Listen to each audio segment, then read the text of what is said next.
Hello ಮೈ dears.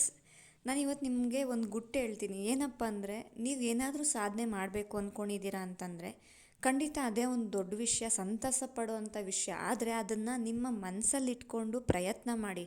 ಅಕಸ್ಮಾತ್ ನಿಮ್ಗೆ ಹೇಳಬೇಕು ಅನಿಸಿದ್ರೆ ನಿಮ್ಮ ತಂದೆ ಅಥವಾ ತಾಯಿ ಹತ್ರ ಹೇಳಿ ತಪ್ಪಿಲ್ಲ. ಆದರೆ ಎಲ್ಲರ ಹತ್ರನೂ ನಾನು IFS ಆಗ್ತೀನಿ, IAS ಆಗ್ತೀನಿ, KAS ಆಗ್ತೀನಿ, ನಾನು ಪೊಲೀಸ್ ಆಗ್ತೀನಿ, ಈ ಥರ ಏನಾಗಬೇಕು ಅಂತ ಅಂದ್ಕೊಂಡಿರ್ತೀರ ಅದನ್ನು ಎಲ್ಲರ ಹತ್ರ ಸಾರ್ಕೊಂಡು ಬರಬೇಡಿ. ಅಂದರೆ ಎಲ್ಲರ ಹತ್ರ ಹೇಳಿ ಅದನ್ನು ನಾನು ಹಂಗಾಗ್ತೀನಿ, ನಾನು ಹಿಂಗಾಗ್ತೀನಿ, ನಾನು ಹಿಂಗೆ ಮಾಡ್ತೀನಿ, ಹಂಗೆ ಮಾಡ್ತೀನಿ ಅಂತ ಹೇಳ್ಕೊಂಬರ್ಬೇಡಿ. ಯಾಕಂದರೆ ಒಂದೇನಪ್ಪ ಅಂದರೆ, ನೀವು ಹೇಳ್ದಂಗೆ ಮಾಡಿಲ್ಲ ಅಥವಾ ಏನು ನೀವು ಅಂದ್ಕೊಂಡಂಗೆ ಆಗಲಿಲ್ಲ ಅಂದಾಗ ಆಡ್ಕೊಳ್ತಾರೆ, ನೋಡಿ ನಗ್ತಾರೆ, ತುಂಬ ಕೇವಲವಾಗಿ ಕಾಣ್ತಾರೆ. ಓ, ಅದು ಮಾಡ್ತೀನಿ, ಇದು ಮಾಡ್ತೀನಿ ಅಂತಂದರು.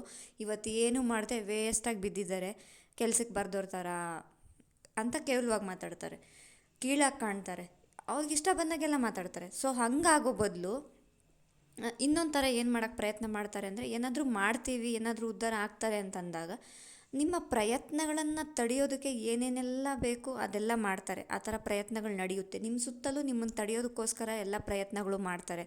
ನೀವು ಯಶಸ್ಸನ್ನು ಮುಟ್ಟಬಾರ್ದು, ನೀವು ನಿಮ್ಮ ಗುರಿನ ಸೇರಬಾರ್ದು ಅಂತ ತಡೆಯುವಂಥ ಪ್ರಯತ್ನಗಳಾಗುತ್ತೆ. ಅಥವಾ ನಿಮ್ಮನ್ನು ದಿಕ್ಕು ತಪ್ಪಿಸುವಂತಹ, ನಿಮ್ಮ ದಾರಿಯನ್ನು ಬದಲಾಯಿಸುವಂತಹ, ನೀವು ಗೆಲ್ಲೋದಕ್ಕೆ ತಡೆಯುವಂತಹ ಎಲ್ಲ ಪ್ರಯತ್ನಗಳು ನಡೆಯುತ್ತೆ. ಹಾಗಾಗಿ ಈ ಎರಡು ಥರ ಪ್ರಯತ್ನಗಳು ನಡೆಯುತ್ತೆ. ನೀವು ಗುರಿ ಮುಟ್ಟಬಾರ್ದು ಅಂತ, ಆ ಗುರಿ ತಲುಪಬಾರ್ದು ಅಂತ, ನಿಮ್ಮನ್ನು ಮುಂದಕ್ಕೆ ಹೋಗೋಕ್ಕೆ ಬಿಡಬಾರ್ದು ಅಂತ ತಡೆಯೋ ಪ್ರಯತ್ನ. ಇನ್ನೊಂದೇನಪ್ಪ ಅಂದರೆ, ನೀವು ಅಂದ್ಕೊಂಡಂಗೆ ಸಕ್ಸಸ್ ಆಗಿಲ್ಲ ಅಂದರೆ ಕೇವಲವಾಗಿ ಕಂಡು ಆಡ್ಕೊಂಡು ನಗುವಂಥವ್ರು, ಕಾಲು ಎಳೆಯೋರು ಎಲ್ಲ ಇರ್ತಾರೆ. ಹಾಗಾಗಿ ಎಲ್ಲರ ಹತ್ರ ಏನೇನು ಸಿಕ್ಕಿದ್ದೆಲ್ಲ ಸಾರ್ಕೊಂಡು ಖಂಡಿತ ಬರಬೇಡಿ. ನೀವು ಏನಾಗಬೇಕು ಅಂದ್ಕೊಂಡಿದ್ದೀರಾ ನಿಮ್ಮ ಮನಸ್ಸಲ್ಲಿರಲಿ, ಆಯಿತಾ? ಹಾಗೆಯೇ ನಿಮ್ಮ ಪ್ರಯತ್ನ ಕೂಡ ನಿರಂತರವಾಗಿ, ಪ್ರಾಮಾಣಿಕವಾಗಿ, ನಿಷ್ಠೆಯಿಂದ ನಿಮ್ಮ ಹಾರ್ಡ್ ವರ್ಕು, ಸ್ಮಾರ್ಟ್ ವರ್ಕು ಏನಿರುತ್ತೆ ಆ ಒಂದು ನಿರಂತರವಾದ ಶ್ರಮ ಮಾಡ್ಕೊಂಡು ಆ ಕೆಲಸದ ಮೇಲೆ ಫೋಕಸ್ ಮಾಡಿ, ನಿಮ್ಮ ಕೌಶಲ್ಯಗಳನ್ನು ಅದ್ರ ಮೇಲೆ ಹಾಕಿ ಎಷ್ಟು ಅದ್ಭುತವಾಗಿ ಮಾಡೋಕ್ಕೆ ಸಾಧ್ಯ ಇದೆ ಅಷ್ಟು ಅದ್ಭುತವಾಗಿ ಮಾಡಿ. ಫಸ್ಟ್ ಆಫ್ ಆಲ್ ನೀವು ಒಂದು ತಿಳ್ಕೊಂಬಿಡ್ಬೇಕು, ಏನಂದರೆ ನಾನು ಅದ್ಭುತವಾಗಿ ಮಾಡೋ ಕೆಲಸವನ್ನು ಶಕ್ತಿಯಿಂದ, ಸಾಮರ್ಥ್ಯದಿಂದ ಅದ್ಭುತವಾಗಿ ಮಾಡುವಂಥ ಕೌಶಲ್ಯ ನನ್ನಲ್ಲಿ ಏನಿದೆ, ನಾನು ಮಾಡುವಂಥದ್ದೇನಿದೆ, ನನ್ನ ಕೈಲಿ ಏನಾಗುತ್ತೆ ಅನ್ನೋದನ್ನು ಫಸ್ಟ್ ಅರ್ಥ ಮಾಡ್ಕೊಳ್ಳಿ. ಯಾಕಂದರೆ ಇವಾಗ ಕೋತಿನ ತಂದುಬಿಟ್ಟು ನಾವು ಕೋತಿ ಮರ ಹತ್ತೋದಕ್ಕೆ ಸಮರ್ಥ ಅಲ್ವಾ? ಮೀನು ನೀರಲ್ಲಿ ಈಜೋದಕ್ಕೆ ಸಮರ್ಥವಾಗಿರುತ್ತೆ. ನಾವು ಕೋತಿನ ತಂದುಬಿಟ್ಟು ನೀರಲ್ಲಿ ಈಜು ಅಂತಲೋ, ಮೀನನ್ನು ತಂದುಬಿಟ್ಟು ಮರ ಹತ್ತು ಅಂತ ಹೇಳಿದ್ರೆ ಅದಾಗುತ್ತಾ? ಮೀನು ಮರ ಹತ್ತಲಿಕ್ಕಾಗುತ್ತಾ? ಕೋತಿ ನೀರಲ್ಲಿ ಈಜಲಿಕ್ಕಾಗುತ್ತಾ? ಅಲ್ವಾ?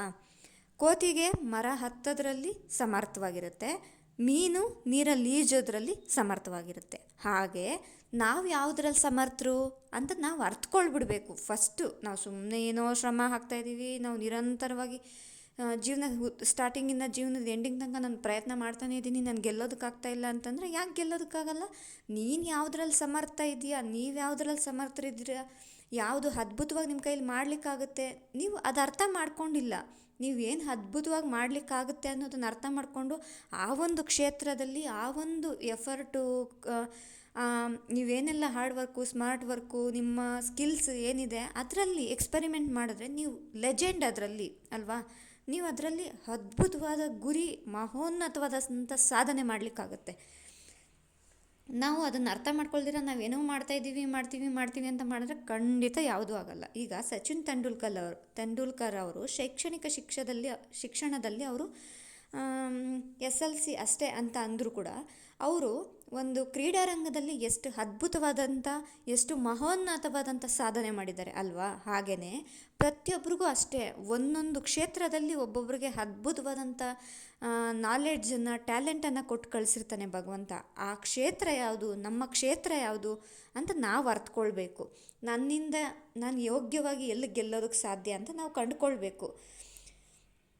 ಜೀವನದಲ್ಲಿ ನೀವು ಯಾವುದೇ ಕ್ಷೇತ್ರದಲ್ಲಿರಲಿ, ಆದರೆ ಎಲ್ಲವನ್ನು ಎಲ್ಲರ ಹತ್ರ ಸಾರಲಿಕ್ಕೆ ಹೋಗಬೇಡಿ. ನಿಮ್ಮ ಪ್ರಯತ್ನ ಯಾವತ್ತೂ ಗುಟ್ಟಾಗಿರಲಿ, ನೀವು ಮಾಡುವಂಥ ಕೆಲಸಗಳು ಗುಟ್ಟಾಗಿರಲಿ, ನಿಮ್ಮ ಯಶಸ್ಸು ಇಡೀ ಜಗತ್ತಿಗೆ ಕಾಣುವಷ್ಟಿರಲಿ.